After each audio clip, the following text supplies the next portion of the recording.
Hi Urates, this is your second revision video for you to watch on the chapter 8, topic 8, extracting metals. Now, this is the second video and this is to help you prepare for the end of year assessment that we have coming up.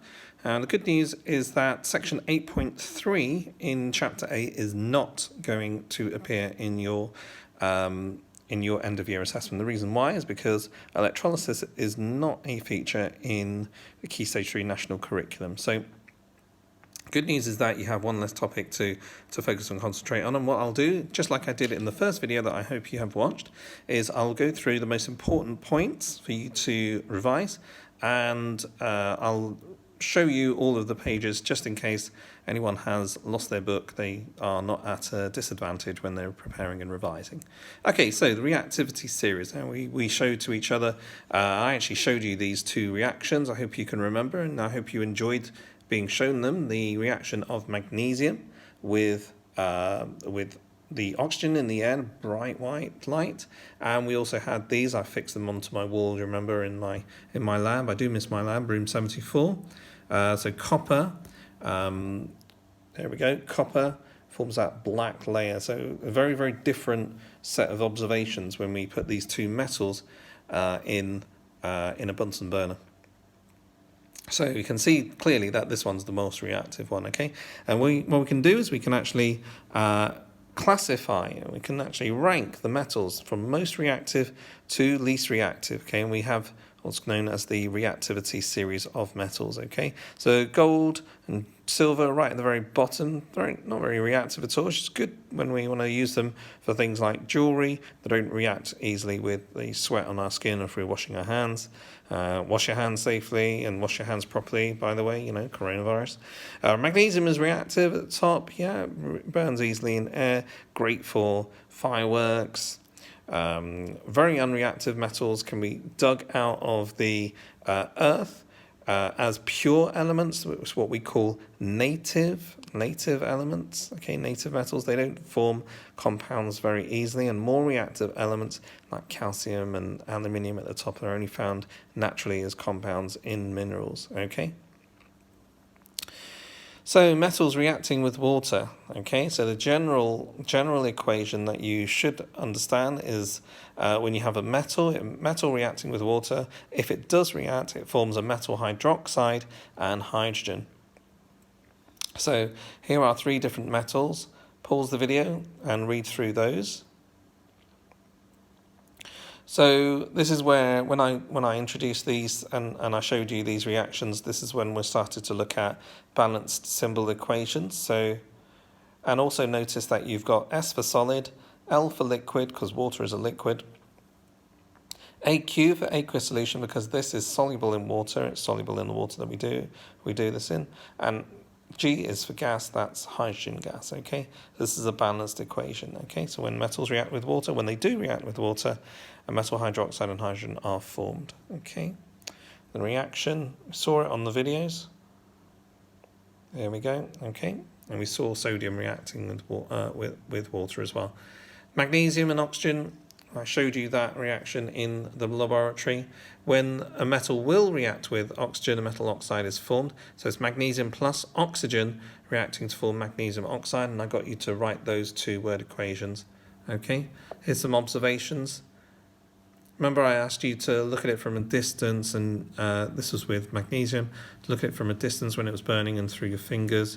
It was sensible because it allowed you to protect your eyes, okay? And when we had copper heated, we found that dull grey coating of the copper oxide. I showed you that sodium and potassium were shiny when freshly cut, but immediately tarnished. That tarnish is the oxide layer that forms because those metals are very reactive. Displacement reactions. We looked at displacement reactions. We did a wonderful experiment in those spotting tiles. You were able to see them. So here's a displacement reaction because the zinc is actually higher in the reactivity series than copper. So zinc will displace copper. A more reactive element will displace a less reactive element from its compounds to form a new compound. There you go, zinc sulfate. That's the less reactive element, copper. This is a balanced equation. Okay. Zinc is actually 2 blocks high, so is copper and sulfate. So when you got those cards with the balancing equations task I gave you a couple of weeks ago, you can test that out. You bring your cards out and you'll see that that is a balanced equation. This is a displacement reaction, okay, where you have the metal underneath. So if we have copper, copper's underneath zinc. Copper is too unreactive to displace zinc from zinc sulfate, so that reaction will not happen. Okay, so copper plus zinc sulfate will not form copper sulfate and zinc, it just forms copper and zinc sulfate. Simple as that. Okay, nothing happens at all because the copper is not reactive to displace the zinc from a solution. So you might be wondering also about aluminium. You know, you may have aluminium in the home. You might have it decorating some of your features around the home, like window frames. When it is in contact with air, a coating of white aluminium oxide quickly forms, and that oxide creates a protective layer over the aluminium, and it prevents any further reactions from taking place so the window frame doesn't corrode away. Moving on, this looks like a copper mineral. So if we have an unreactive metal, we would normally find that as the metal straight from the ground. There's not a problem with that at all. We wanted to try and find or extract copper. Usually it's a metal like copper would be combined with another element such as oxygen, and we'd find it in the form of an ore. So here are some examples of ores. Hematite is an ore of iron, it's mainly iron oxide. Malachite is an ore of copper, mainly copper carbonate. Bauxite is an ore of aluminium made of mainly aluminium oxide. Galena is an ore of lead, it's mainly lead sulfide. Okay, make sure that you know these ore names and make sure that you know what they contain as examples, okay? So other metals are found combined. Now, what we can do is we can mine the ore and then extract the metal from the ore. So we dig up the rock, we dig it up from the ground, we get them out from the ground in large areas called quarries. So sometimes we use explosives, sometimes we use drills to get it if it's particularly valuable. And then what we need to do is we need to physically separate the ore sample from the other bits of waste rock. So sometimes we add a very strong alkali, such as sodium hydroxide, to purify, to dissolve, for example, aluminium oxide, and then we reprecipitate that, so we get pure aluminium oxide. That's called alumina. So if we then extract the metal from the ore, sometimes we will need electricity for very reactive metals, but other times where we actually have a metal where the metal is below carbon, we can use displacement reactions.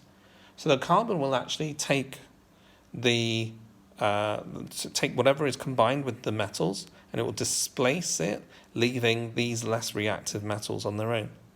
So I showed you this with the camera. I remember when we were in school, showed you and formed copper. This is an alternative, so you can actually have like a crucible. This is a crucible. Pipe clay triangle to hold it above, safely above a tripod. That's the crucible lid. So you could set that up. Number one, what I did is I actually did it open, and I then extracted the copper and showed it to you under the camera. So the ore malachite contains the compound copper carbonate when it releases. So this is copper carbonate. Now, when you heat copper carbonate, it thermally decomposes to make copper oxide. And then the copper oxide is actually what I used in the lab, so I skipped the part of copper carbonate. You see the copper oxide? You see it over here? That carbon is higher in the reactivity series than copper. So the carbon will react, and it will displace the copper from the copper oxide. The carbon combines with the oxygen to form carbon dioxide and copper. So you can use your cards. Carbon is 4 blocks up, copper is 2 blocks, and oxygen is 2 blocks as well. So you'll actually be able to check that this is completely balanced.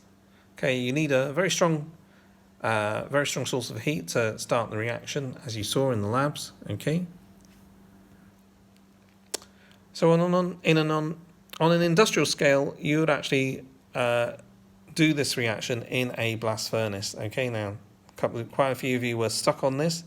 The blast furnace is actually the furnace that we use to extract iron. Okay, so here we would put in iron ore, and we would put in carbon in the form of coke. The carbon would then displace the oxygen from the iron ore. Here's the balanced chemical equation. So here is the iron ore, iron oxide. You see the carbon combining with the oxygen, and it would form carbon dioxide. Now this is not a balanced chemical equation, so what we'd have to do, 2 times 2 is 4, so we'd have to have 4 Fe there. 4 Fe there. 2 times 3 is 6, so we'd have to have 3 CO2, and therefore 3 over here. So it'd be 2 Fe2O3 plus 3C reacts to form 4 Fe, plus 3 CO2. 3 times 2 is 6, 2 times 3 is 6. So that would be completely balanced, okay? So that would be the that would be the process that takes place in a blast furnace if you were extracting iron. Okay, so just to write here, if I may. So blast furnace. Okay, so what happens in a blast furnace is that you have iron oxide. Okay, that iron oxide would be here.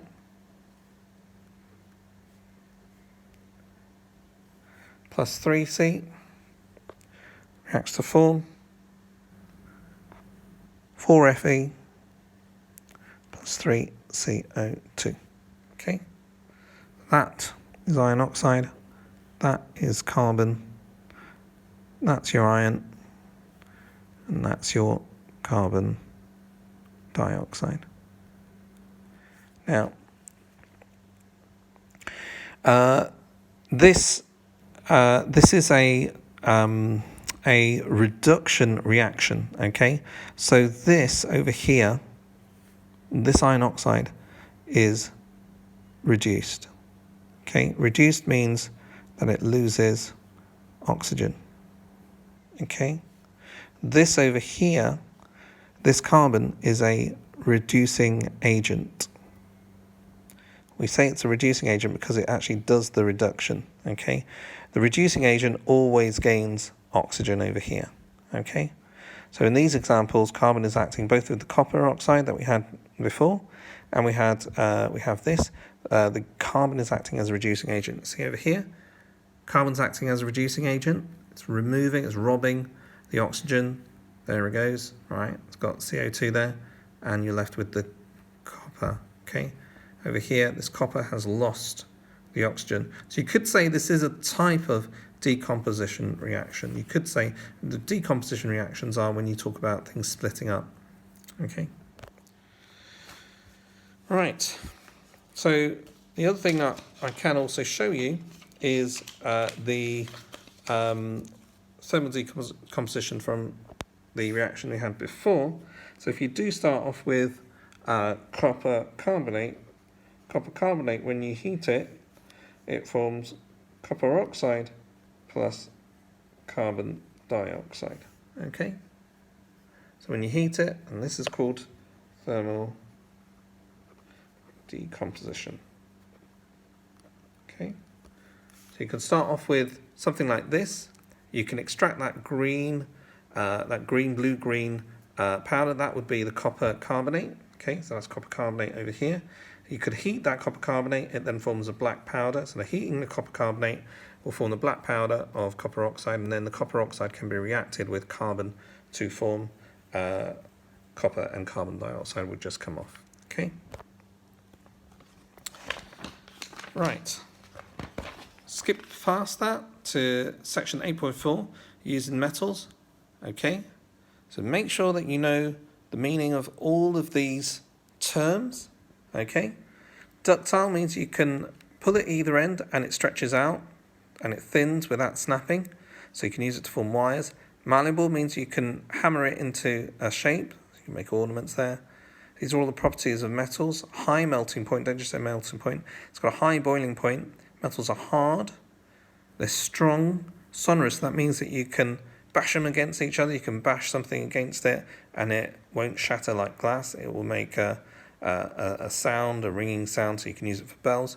It's a good conductor of electricity. So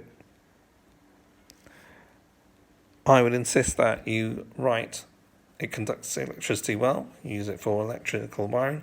Conducts electricity well. It conducts heat well as well, so you can use it for cookware, and they are shiny as well, so you use it for jewelry. Now, a couple of those terms were given here. Then there are a certain number of magnetic metals: iron, cobalt, nickel. Okay, those are examples of some magnetic metals that exist.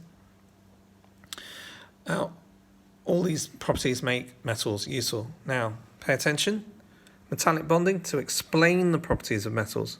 Okay, so notice how the metal atoms are like this. Now, the metal atoms would actually turn into ions if you lose the electrons. So the atoms all bunch together, but then what happens is the electrons don't just sit on the atom that they belong to, they actually start to mix and go to other atoms. And so you have this arrangement of positive metal ions, okay, positive metal ions. And the electrons hold these metal ions together, okay? And that's actually what happens, okay? That's the model. And because of these strong holds between the ions, the metal then becomes very hard and strong, okay?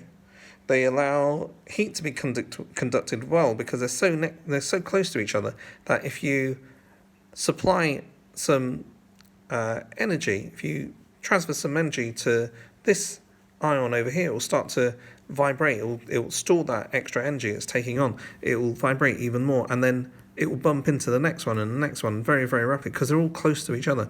And before you know it, you have the energy conducted as it transfers through all of the other ions. Particularly if you're heating this end, you will eventually be able to cause all of these to vibrate. So if this was part of a pan handle which was made of metal, if you heated one end, eventually the other end would be warm as well. So they conduct electricity because the electrons are free to move. They're free to move, and they carry. So if you have an electrical supply here, it would supply electrons, and then the electrons would be attracted to maybe a positive end over here, so they can flow through. And they're malleable and they're ductile because what you can do is you can actually push these layers of atoms along. Okay, so you can actually move them along. So you can push them, and they'll sort of like bump along. They'll still be attracted to each other, but they'll bump along, and you can then stretch, or you can bend the metal into whatever shape you want to.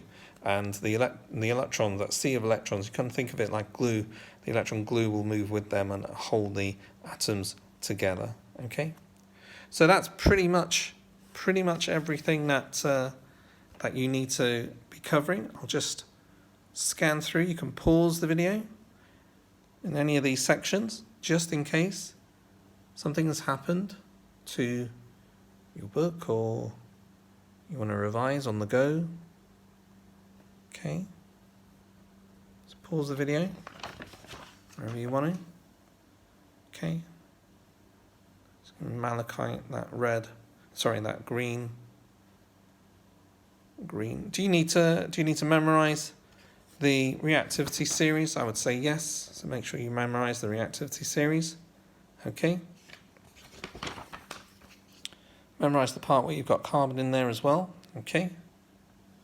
It's all good, it's all healthy. Okay. There will be at least one question on reduction, reducing agents, blast furnace. I'm going to put it in there. Don't need that. There we go. All right. Okay. All right. And then make sure you know what these words mean. Okay. Learn the meanings of the words. Okay, you've got metallic bonding in there. And that should cover everything. So best of luck with your revision with that. And good luck in the forthcoming test. It will not be next week, it'll be the week afterwards. Bye for now, stay safe.